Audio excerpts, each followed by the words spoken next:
Pratiquement là, côté nous là, nous avons Dig DA là qui arrive dans la fin.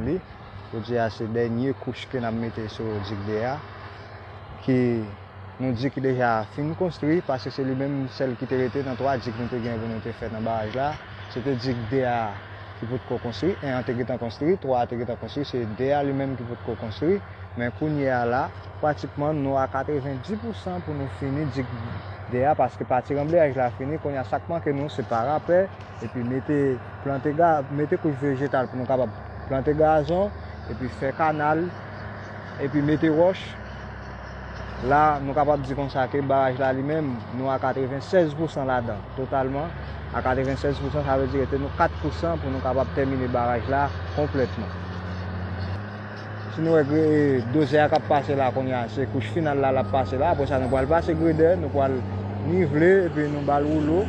Nous finissons à faire l'emblayage, pas bien ça encore parce que qu'on y a simplement ça qui va être, c'est faire parapet, mettre couche végétale et puis planter gazon, faire canal. Dans le cadre de construction du là, l'emblayage là lui-même pour représenter 90%. Reste 10% c'est canal, mettez roche et puis parapet et puis couche végétale et puis planter gazon.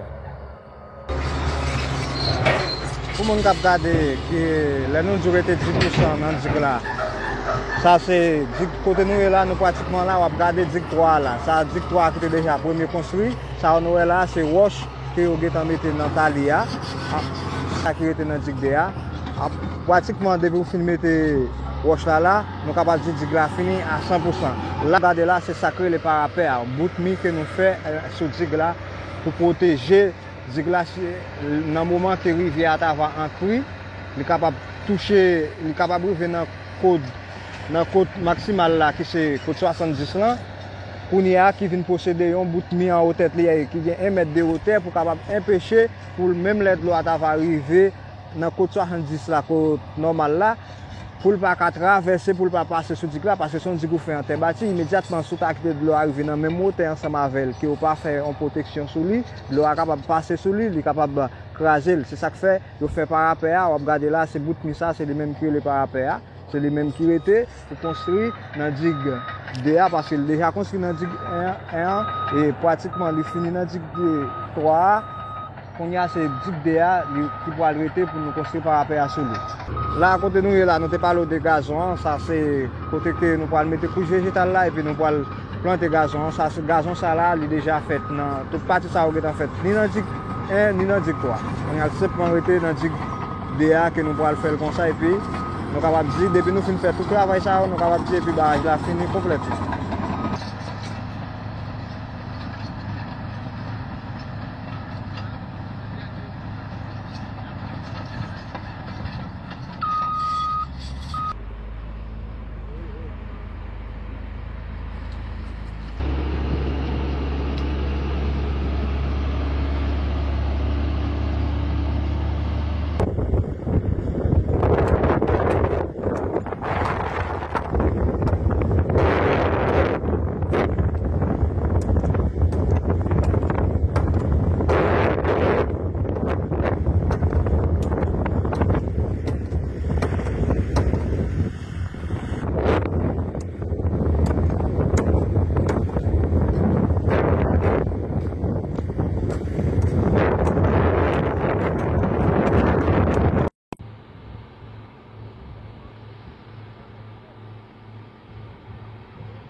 Samuel, qu'est-ce qu'on va tout